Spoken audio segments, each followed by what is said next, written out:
So, Rob, since your latest book is published, we want to announce also that we're doing a giveaway. So, all you need to do, very simple, subscribe to our channel, subscribe to Rob's channel, The Biblical Roots, and comment down below, because we're going to be taking the comments and doing a random draw. And so, what do you have there for us, Rob?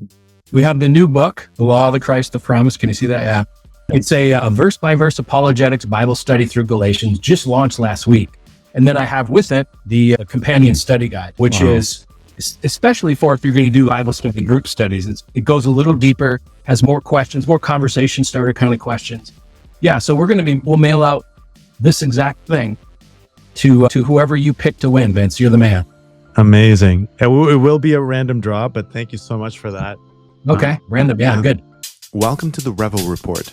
We're inspiring faith with reason and reason with faith. That reminds me of a quote. I forget who said it, but Jesus calls us to be a light, not a wildfire.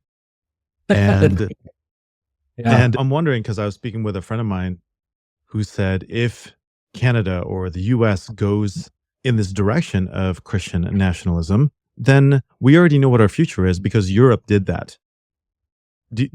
I don't know if you've studied Europe or how the epochs of Christendom went through there, but do you have an opinion on that, on something like that? Yeah, I think there are some very cautionary notes. So I am of the mind, my second book called Divergence is all about the first 3 centuries of the Christian faith and what the scholars call the parting of the ways between Christians and Jews. And why did some Jews become Christians or place their faith in Jesus? And why did others not? And what was the difference there? And what you've got in the first 3 centuries of the faith, you have in the Roman Empire, it was illegal to be a Christian. So they were persecuted, even some horribly persecuted. You think of Emperor Nero burning Christian just for his lights at his party at night. You think of all the gladiator stuff. They've thrown them to the lions and all this stuff. So there was, I forget who said it, Eusebius maybe, he said the blood of the martyrs is the seed of the church. So think about that in today's world where we're free to do whatever we want. So you've got this sort of approach, and yet Christianity through those 3 centuries spread all over the known civilization of the Roman Empire, the Mediterranean region. No army, no political power, nobody championing it. It was just this small grassroots thing that grew. And then you get to, you get the Edict of Milan in 311, and then later, a few years later, the Council of Nicaea and Constantine. And all of a sudden, the Roman Empire takes on Christianity, sort of Roman Christian nationalism. I don't think that was the best. I don't think that brought a whole lot of good things into Christianity. It brought power hungry people. And we see this in the church as it grew, this idea of everything that led up to the Reformation. You've got an abuse of power. You've got the actual church burning someone to death because they translated the Bible into English. So wait a second. Was that Tyndale? Yeah.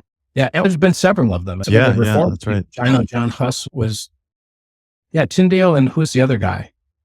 Anyway, so there's this big abuse of political power by the Roman Catholic Church, what was called the Catholic Church, what was the only church at that time in all of Europe and all the world. There was considered one church. And even, I'm sure you know some of this, but even Luther, when he nailed his 95 Theses on the door of the church in Wittenberg, he wasn't trying to bring down or leave the Catholic Church. He was trying to reform it, wanted them to fix some of these things, these abuses of power, the stuff about indulgences and paying to have your relatives ejected from or gotten out of purgatory, which isn't even in the Bible. So he was trying to bring the Catholic theology, which at that time was top heavy with political power. He's trying to bring it in with scripture.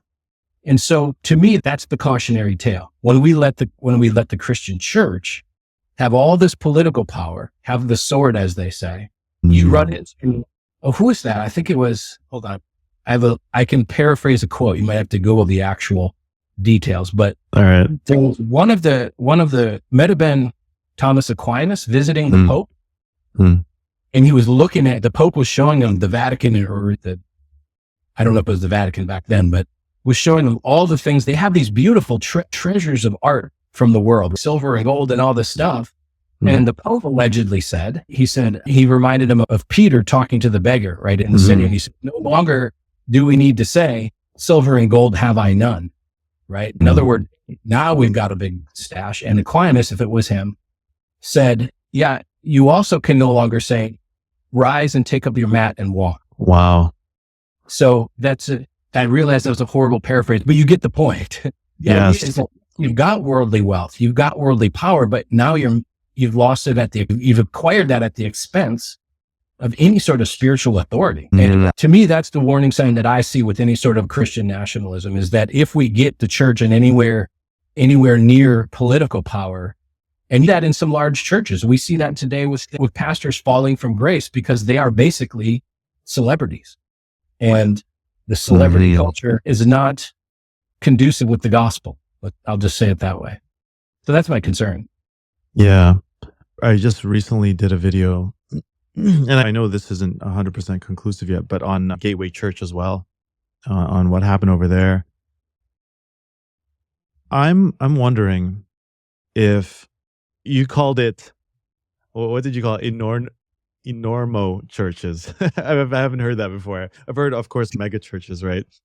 But in that environment, do you think we're creating more a consumer mindset, and also doesn't really look like an organic church, but almost like a business structure of, okay, this is how we scale, and this is how we market, and this is how we sell, and this is how we do the customer service. And it almost looks like a business. I've been part of some mega churches in the past, and it almost operates like that, like some type of machine, as opposed to something that's an organism, like a body. A body's not a machine, right? It's an organism where it's driving metrics and it's driving analytics. And then, like you said, it's creating these celebrity pastors who we've seen so many recently just have this fall from grace. What do you think then is a middle ground then? Is it these, because on the other end, you have this house church movement, right? Where, we don't need a building. It's just house churches, and we'll just meet in the house churches, like in Acts, like the early church. Yeah. What do you see as a balance there then? Yeah, that's a really good question, because you do have, in this culture that we're in, you do have a necessity, if your organization gets to a certain level, where you do need to put some structure and organization in place so you're not just a big mess. And that starts to feel like business. And so it becomes very easy to now grow. And I know a church specifically where the pastor was let go primarily because the post-COVID attendance numbers didn't grow as fast as the church had set the goal for them to grow. And I know this pastor, and he's just loves Jesus, and he's a brilliant teacher and all these things. And he had a lot of spiritual growth going on during those couple of years. I think it was 3 years after COVID. But because the spreadsheet numbers weren't lining up, and giving you a quick summary, it's simplified, but that's the point, that the KPIs, what they call them, business goals, weren't where we wanted them to be. I'm sure there was other things as well, but that's not, to me, you've lost your way. At the same time, concerned with the house church side, which I've done that before and I like it. I like that vibe a lot, but there's also this idea of becoming a rogue theologian. This is where so many groups, a lot of the Hebrew root stuff that I talk about, Torah, these grew out of these home churches where the teacher that started them said, you know what, I reject what the church is saying. I'm just going to go to the Bible by myself and see what it tells me. And they developed this thing that in some cases is absolute heresy. And I've debated some of these guys. Yeah. And almost to a T, when you ask the sort of origin story of this particular group, the one I'm thinking of is called Kingdom in Context, run by Sean Griffin. It's a very big one, which is why I'm mentioning the name. That is, when I was talking to him, I think I've been on the show twice now, and he's out off in this remote place. So I think Montana or somewhere, living by himself. He doesn't go to church. He doesn't have accountability. And so you could be independent. Isolated. Yeah, exactly. And that's where you start to see heretical ideas creep in. And so I'm a very big there. Unity, I say this all the time. I believe Bible study should be a team sport, right? We shouldn't be going off and deciding what it means to us or trying to put things together. We should do that, but not only that, right? We should look through the Bible and say, what is this saying? Then let's go check not only with people that maybe wiser, older people, pastors or whoever, but also read some commentaries and see what other scholars have said about that, and let other voices speak into how we're interpreting scripture. So anyway, so there's dangers on both sides of the road there. So your question was right.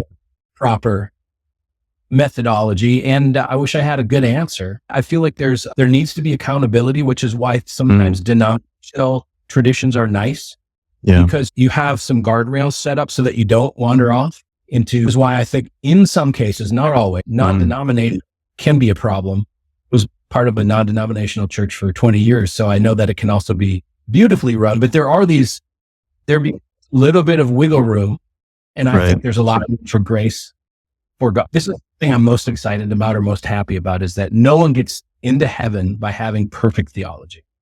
Yeah. So we all have to try to figure it out. But there are some big dangers, and maybe I'm speaking from my apologetic experience where I've seen things abused. So my short answer, if I was forced to set out a plan today, would be to keep the structure itself, the church, fairly small, so that you don't get there's this gravity of celebrity that grows. And I'll be honest, I've been in my own ministry, and it weighs heavy on me, which is why I put together an advisory board, because I got my new book, and it's like, hey, everyone, there's a new book out. And then you wrote that book and your face is on all your videos. And so now Rob becomes the celebrity who knows everything, or who we're holding up. And I'm like, how do I hold the numbers and still point to Jesus? To me, that's the thing. So I think small and accountable are two, at least in my opinion, two factors that would be helpful.